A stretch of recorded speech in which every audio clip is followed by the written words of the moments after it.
स्वागत है आपका। आप देख रहे हैं लोक जन संदेश। मैं शामिन हुसैन।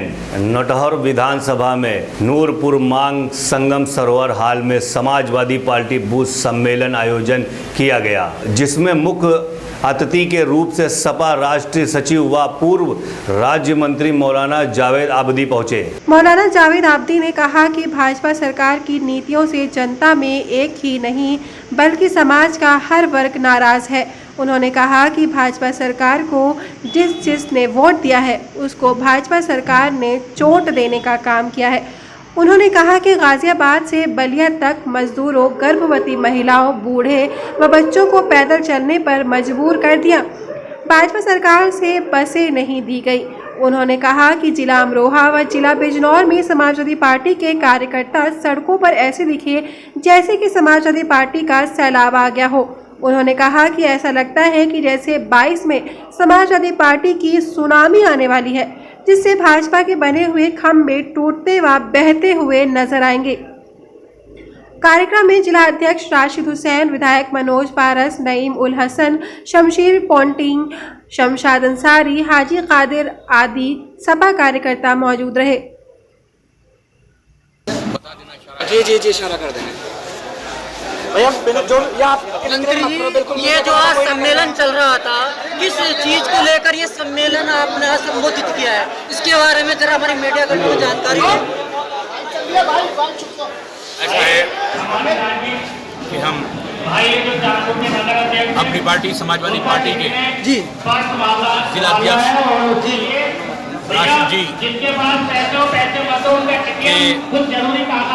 प्रोग्राम के मुताबिक यहाँ पर जो बूथ सम्मेलन है, बूथ सम्मेलन में आए थे।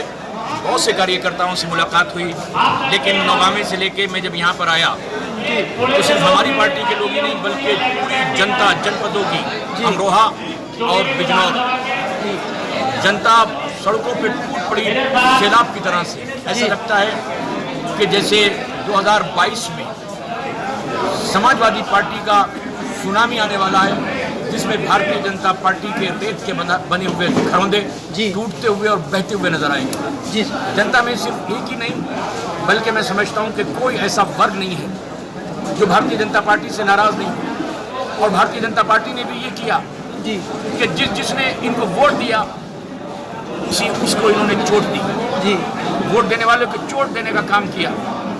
आप देखिए गाजियाबाद से लेकर बलिया तक जी इन्होंने मजदूरों को पैदल चलने पर, गर्भवती महिलाओं को पैदल चलने पर, बूढ़े लोगों को, छोटे छोटे 4-4, 5-5 साल के बच्चों को जी पैदल चलने पर मजबूर कर दिया। इनसे बसें नहीं दी गई। जी, जब कोरोना आया तो आपको पता है कि एम्बुलेंस मौजूद नहीं थी जो बीमार को अस्पताल ले जाए। जी, अस्पताल में गए तो वहाँ पे डॉक्टर नहीं थे। जी, डॉक्टर थे तो दवाई नहीं थी, दवाई थी तो वहाँ पर नर्सेज नहीं थी। जी, अगर ये थे तो वहाँ पे ऑक्सीजन नहीं थी, ऑक्सीजन थी तो वेंटिलेटर नहीं थे। जी, कोई मर गया तो शमशान घाट या कब्रिस्तान तक पहुँचाने के लिए कोई गाड़ी नज़र नहीं आ रही थी। और अगर वहाँ पहुँच गया तो दफन होने के लिए ज़मीन और जलाने के लिए लकड़ियाँ नहीं थी। जी बिल्कुल। और जब बीआरडी हॉस्पिटल से लेकर यहाँ तक मैं समझता हूँ कि जब भारतीय जनता पार्टी की सरकार छोटे छोटे बच्चों को और बीमार लोगों को जी ऑक्सीजन नहीं दे सकी तो नौजवानों को नौकरियां कैसे देगी। इसलिए हमें यकीन है कि किसानों ने वोट दिया तो किसानों को सड़क पर बैठा दिया, मजदूरों ने वोट दिया तो मजदूरों को इन्होंने लाइन में खड़ा कर दिया नोटबंदी करके, नौजवानों ने वोट दिया तो झूठ बोल के कि हर साल 2 करोड़ नौकरियां निकालेंगे।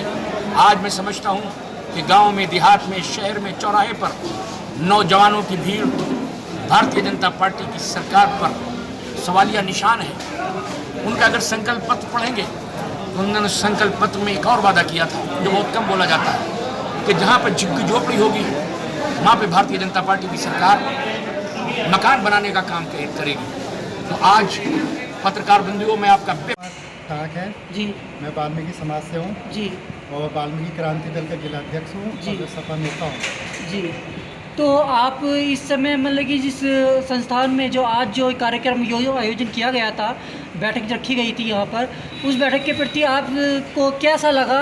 आप यहाँ के जनता को देखते हैं कि समाजवादी पार्टी के जो चुनाव आ रहे 2022 के, उसमें आपका क्या कहना है?